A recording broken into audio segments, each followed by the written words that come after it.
Picture this. Early morning, a medieval city is just waking up. Somewhere in the market, merchants are laying out their goods. The smell of fresh bread drifts through the air. Children run along cobblestone streets. An ordinary day, an ordinary life.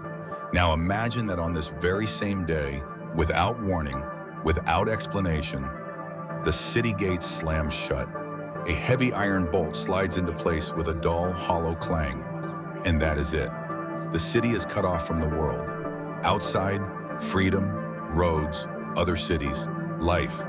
Inside, uncertainty, fear, and thousands of people who do not yet understand what has happened.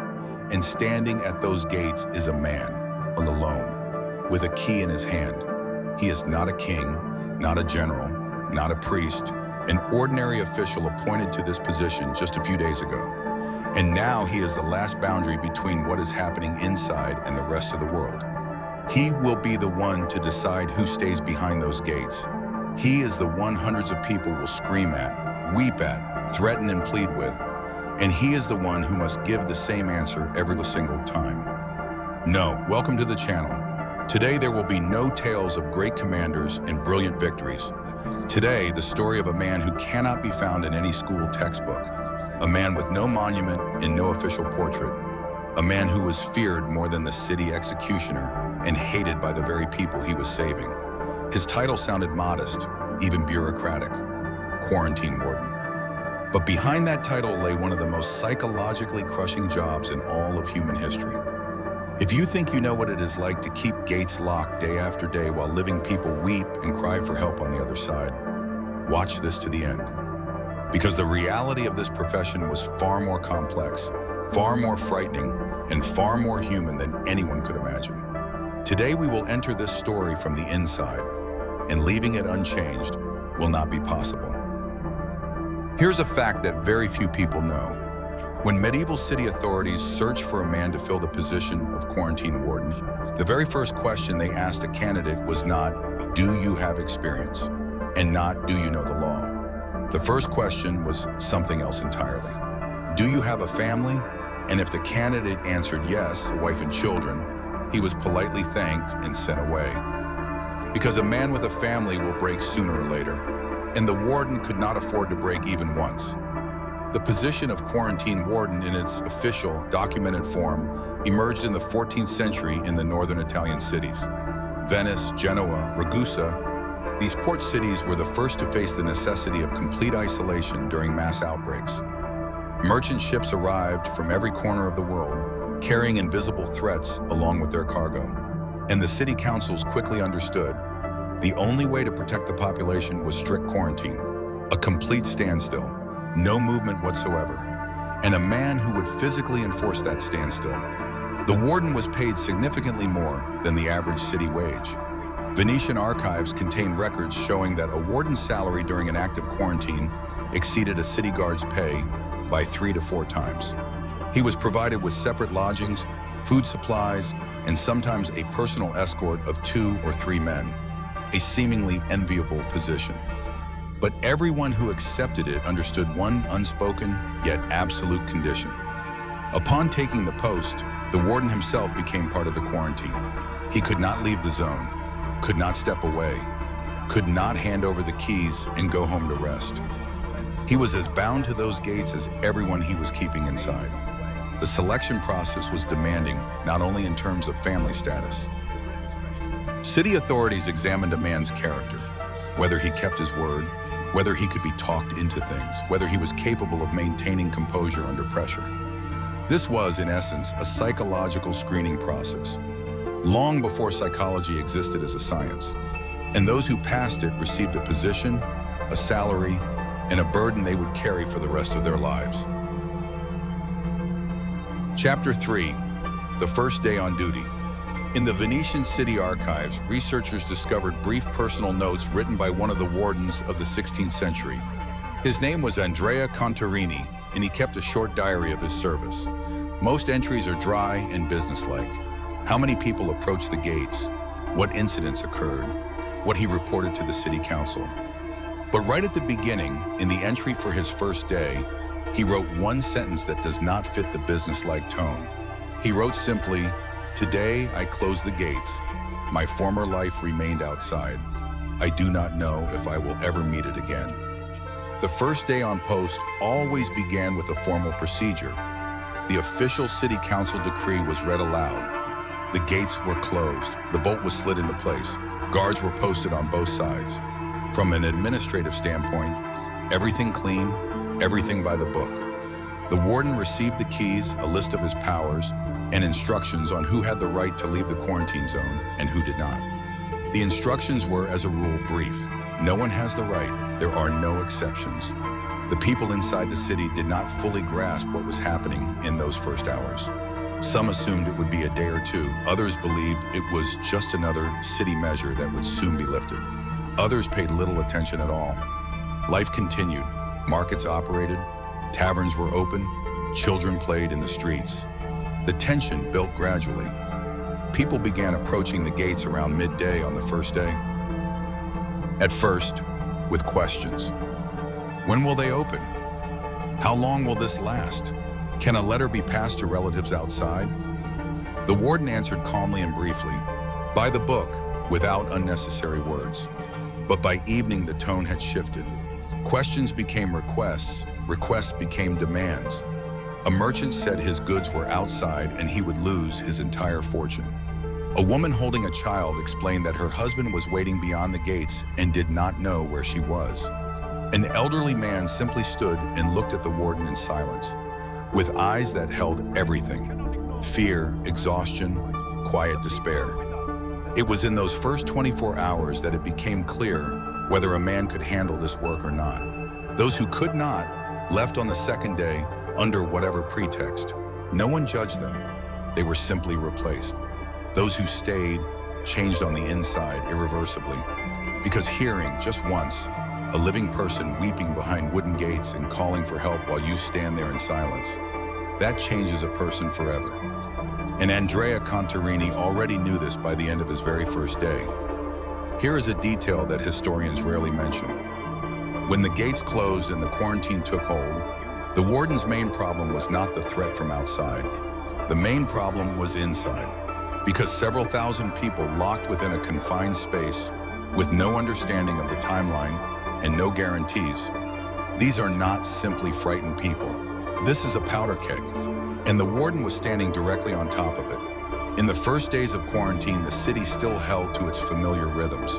Shops operated, neighbors talked, priests held mass. But around the third or fourth day, the first serious problems began. Food prices rose rapidly. Merchants inside the city quickly realized that outside competition no longer existed, and prices doubled, tripled, sometimes quadrupled. The poorest residents found themselves without food within a week, and they came to the warden. Formally, supplying the quarantine city was the responsibility of the city council. Food was passed through special hatches or thrown over the walls. But in practice, the supply chain broke down constantly. The warden found himself caught between two fires: hungry people inside demanding food, and the city council outside delaying deliveries, afraid to approach the quarantine zone. So the warden wrote reports, demanded, insisted. Sometimes it helped, sometimes it did not. A particularly serious problem was the matter of bribery. Wealthy citizens quickly realized that the key to the gates was held by one specific person, and they began approaching that person with offers. One merchant offered the warden an amount equal to his entire annual salary, just to let him out for one night, supposedly for an urgent business matter. Another promised to transfer ownership of a house on the city's finest street. A third worked through intermediaries, servants, guards, priests. The warden was obligated to refuse everyone, and not simply refuse. He was required to report every bribery attempt to the city council, because the quarantine system held together only through the absolute unyielding nature of one man. One exception, and the entire structure collapsed. Everyone understood this, and that is precisely why the pressure on the warden never let up for a single day. Meanwhile, an invisible social life was forming inside the closed city. Informal groups took shape. Wealthy districts kept apart from poor ones. Church communities gathered around their priests. Merchants formed impromptu councils. The warden observed all of this and understood. His task was not only to hold the gates, his task was to prevent the city from destroying itself from within before the quarantine could be lifted. Chapter 5. The hardest choice. Among all the trials that fell to the warden, there was one that even the most seasoned of them spoke of only in whispers. Not threats, not breach attempts, not pressure from the city council. The hardest thing was something else entirely. People came to the gates with stories that no regulation could address. Picture the scene. Early morning, a woman approaches the gates. No longer young, well-dressed, clearly from a prosperous family. She holds by the hand a boy of around 8 years old. She is not screaming, not demanding. She speaks quietly and very calmly, looking the warden directly in the eyes.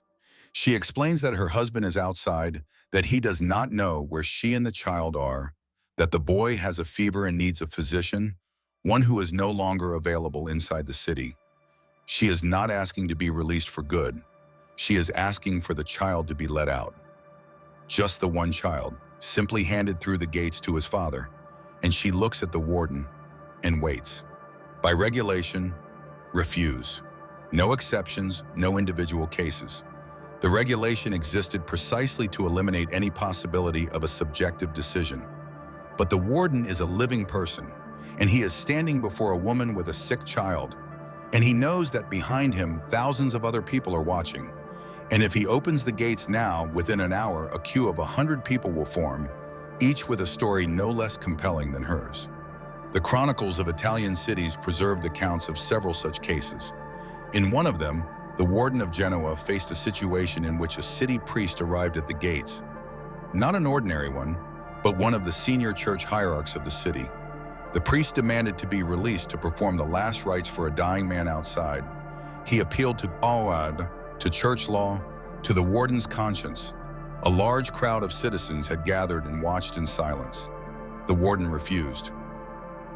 The priest publicly cursed him in front of everyone. The crowd was silent.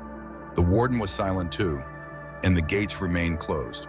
It was in moments like these that it became clear why this position required men without families and without deep social ties inside the city. A man with attachments could not have withstood this pressure, not because he was bad or weak, but because he was human, and the human element in him would inevitably have taken over. The warden was required, for the duration of his service, to become something both greater and lesser than simply a man. He was required to become a system. Chapter 6, When the System Broke Now, about what happened when the warden finally gave way, or when the system failed for other reasons. History records several well-documented cases of quarantine breaches, and each of them is a lesson in how fragile the entire structure was, held together by one man at the gates. In 1347, in the Sicilian port of Messina, city authorities attempted to establish a quarantine for incoming merchant vessels. Wardens were appointed, instructions distributed, gates closed. But the city's merchant lobby applied such pressure on the city council that the quarantine was lifted prematurely, just days after it had been introduced. The wardens followed orders and opened the gates. Within a few weeks, the city had lost a third of its population. In another case, recorded in Florentine chronicles of the 14th century, a riot broke out inside the quarantine zone. Starving citizens from the poorest districts advanced on the gates, not with requests, but with weapons. The warden had a small guard at his disposal, 6 men. The crowd was considerably larger. The gates were forced. The warden barely escaped, hidden by several citizens from the wealthier district who understood what a quarantine breach would mean. But it was too late. Several hundred people made it outside and scattered along the roads. The quarantine was broken. City authorities drew lessons from such events. Guards were reinforced. The warden's powers were expanded. Some cities introduced a dual control system. 2 independent wardens, unaware of each other, each reporting to the council separately. This was done not only for reliability, but also as a psychological safeguard. Each man knew he was being observed, and that knowledge helped resist the temptation to make concessions. But the most difficult cases were not those where the system broke under external pressure. The most difficult cases were when the warden broke from within, quietly, gradually, without any dramatic moment. Simply one day he opened the gates slightly wider than necessary. or looked the other way when someone climbed over the wall at night, or handed the keys to his assistant and left, simply left, without explanation. And the city was left without its only guardian.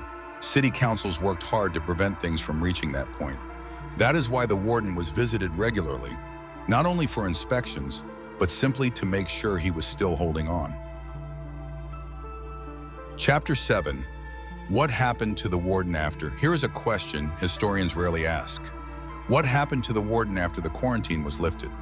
When the gates finally opened, when people streamed out to freedom, embraced relatives, wept with joy, what happened to the man who had been standing at those gates all this time, saying no? The answer turns out to be unexpected and very human. The first thing the chronicles record is not triumph and not gratitude. It is silence. The warden was not received as a hero. No celebrations were held in his honor. The city council paid the agreed salary, sometimes added a bonus, and the official portion of the matter was concluded. After that, the warden was left alone with the city he had just saved. Had lived through the quarantine felt something complex and contradictory toward the warden. On one hand, they understood intellectually that he had done what was necessary. On the other hand, their bodies and emotions remembered something different. They remembered his face at the gates when they asked and were refused. They remembered his voice delivering the regulation lines at the moments of their sharpest despair. And that emotional memory was stronger than rational understanding. In Genoese records of the 15th century, there survives an account of a warden named Bartolomeo Spinola. After the quarantine was lifted, he returned to his former neighborhood and found that neighbors he had lived alongside for many years avoided him. Not rudely, not with insults, simply averting their gaze when they passed, finding reasons to leave, not inviting him to shared meals. One former friend said it to him plainly one day, "I know you were right, but I cannot look at you without remembering those days. Forgive me." Many wardens changed their place of residence after their service. They moved to another district, another part of town, sometimes another city entirely. Not because they were persecuted or openly rejected, but because living among people in whose eyes you would forever remain the man at the closed gates. That is a particular kind of loneliness that is hard to endure for long. But there were other stories too.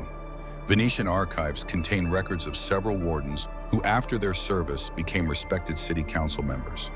Their experience, the ability to hold a decision under pressure, the capacity to resist manipulation, the skill of managing a crisis was valued highly in city governance. These men had passed through a trial that very few could endure. And those who knew how to recognize that truly valued it.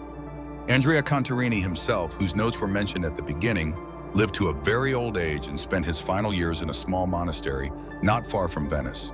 In one of his later entries, he wrote a sentence that perhaps better than any other captures the inner state of a man who had passed through this kind of service. He wrote, "I do not know if I was a good man, but I know that I was needed. Sometimes that is enough." Chapter 8, Finale plus call to subscribe. And so we arrive at the last and perhaps the most important question. Why know this story at all? Why think about a man who lived 600 years ago, stood at some medieval gates, and did his invisible work? What does he mean to us today, in the 21st century, in a world that has become entirely different? The answer is simple. Because the quarantine warden is not merely a historical figure. He is an archetype. He is the image of a man who takes on a responsibility that no one else is willing to take, who establishes a boundary where without it, everything would collapse, who hears "you are cruel, you are heartless, you do not understand," and continues to hold his ground. Not because he does not care, but because he understands the cost of his own weakness better than those who criticize him. Every person, at least once in their life, finds themselves in the role of the warden. A parent who says a firm no to their child, knowing the child will cry and be angry. A leader who makes an unpopular decision for the sake of a long-term result. A friend who refuses to support someone in something that is destroying their life. All of them are wardens. All of them stand at their gates. And all of them hear the same thing. "Open it, please. Just for me, just this once." The story of the quarantine warden teaches one thing. The boundary you hold often saves the very people who hate you for holding it in that moment. And that is perhaps one of the most difficult truths about human responsibility. To carry it in silence without applause, without gratitude, and to know that you are doing right. Medieval cities survived not only because someone understood the nature of the threat or came up with the right response to it. They survived because someone agreed to stand at the gates, who took the key, who stayed. History has not remembered most of their names, but they are the true guardians of cities, invisible, unrecognized, irreplaceable. If this story moved you, then you are among those people for whom simple surface-level content is not enough, who need genuine depth. This channel exists for exactly those people. There are no throwaway topics here and no shallow stories. Every video is an immersion into the fate of a real person from the past.